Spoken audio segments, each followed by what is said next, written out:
Assalamualaikum warahmatullahi wabarakatuh. Salam sejahtera bagi kita, Shalom.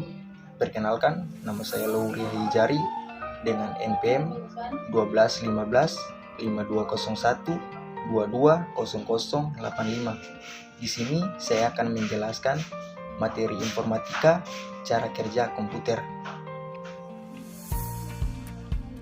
Nah, kita masuk pada cara kerja komputer. Yang pertama adalah input. Input merupakan proses memasukkan data ke dalam komputer itu sendiri.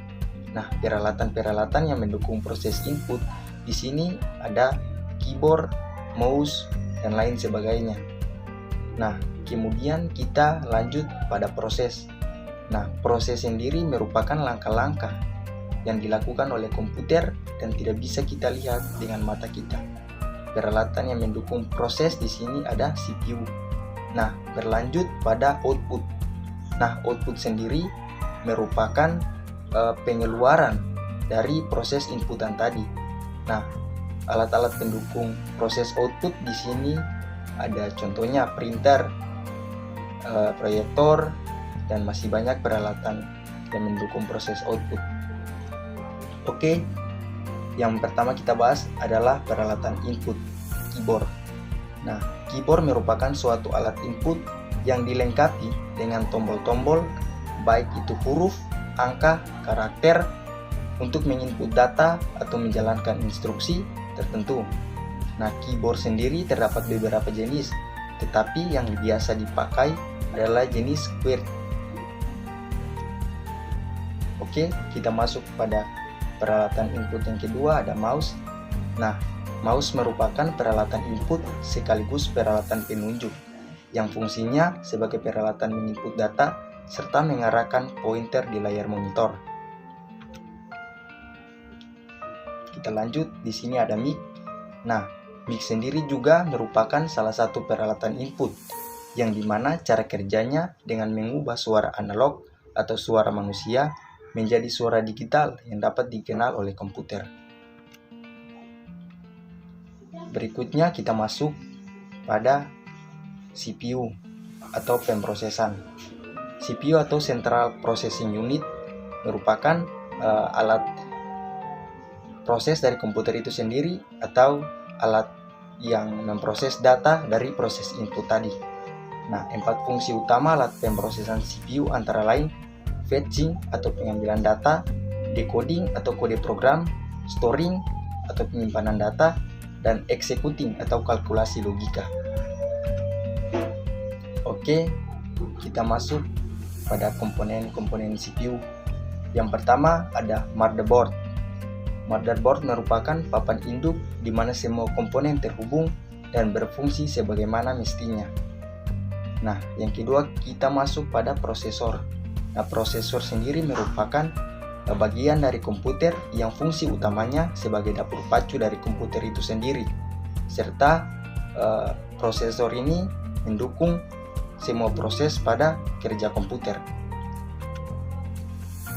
Nah, yang ketiga ada kipas CPU. Nah, kipas CPU di sini mempunyai fungsi mendinginkan komponen dalam CPU serta meningkatkan efisiensi dan stabilitas dari sistem. Keempat ada power supply. Nah, power supply di sini berfungsi untuk meningkatkan kebutuhan listrik. Nah, fungsi lain dari power supply juga sebagai pengubah daya naik dan turun, mengubah arus menjadi searah hingga mengatur daya tekanan output menjadi lebih lancar. Oke, yang kelima di sini ada VGA card atau Video Graphic Adapter. Nah, VGA card ini sendiri dikenal sebagai kartu tampilan atau kartu video. Nah, fungsi utama sebagai umpan balik untuk memproses gambar keluaran ke monitor. Nah, kita lanjut dalam penyimpanan storage. Jika tadi kita telah membahas input dan proses, maka di sini kita berlanjut membahas penyimpanan atau storage. Dalam storage terbagi menjadi dua. Yang pertama, primary storage dan secondary storage. Nah, primary storage sendiri merupakan ruang penyimpanan dalam komputer itu sendiri. Dengan kata lain, primary storage merupakan ruang penyimpanan internal dari komputer itu. Nah, dalam primary storage ini ada terbagi menjadi beberapa. Yang pertama ada RAM, ROM, dan EPROM.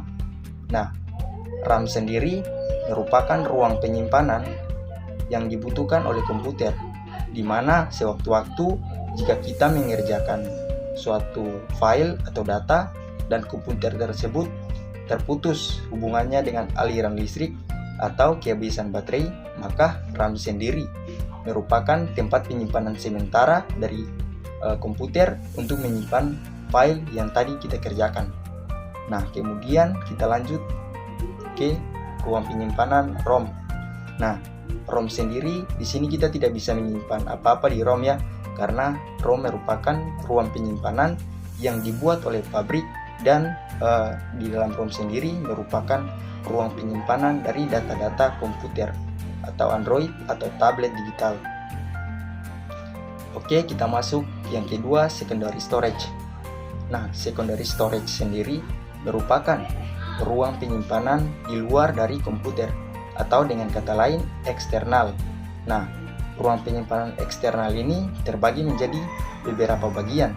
Yang pertama ada DVD, ada hard disk, dan USB flash drive, ada juga YADA. Nah, untuk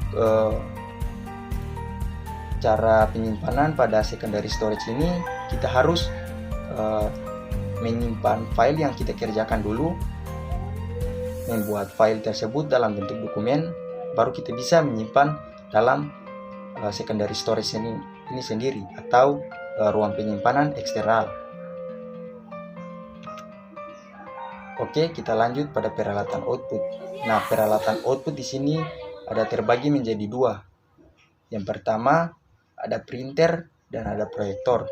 Masih banyak peralatan output lainnya, tetapi saya mengambil contoh yang sangat familiar di sini. Ada printer dan ada proyektor. Nah, yang pertama printer.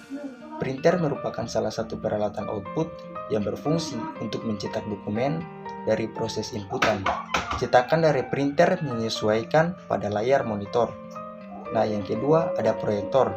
Nah, proyektor sendiri merupakan alat output yang kegunaannya untuk mengambil gambar yang dihasilkan oleh komputer atau Blu-ray. Kemudian gambar dari hasil pengambilan dapat ditampilkan pada bidang datar atau dinding. Oke, sekian dari materi yang saya sampaikan. Jika ada kekurangan atau kesalahan dalam pemberian materi ini, saya mohon maaf.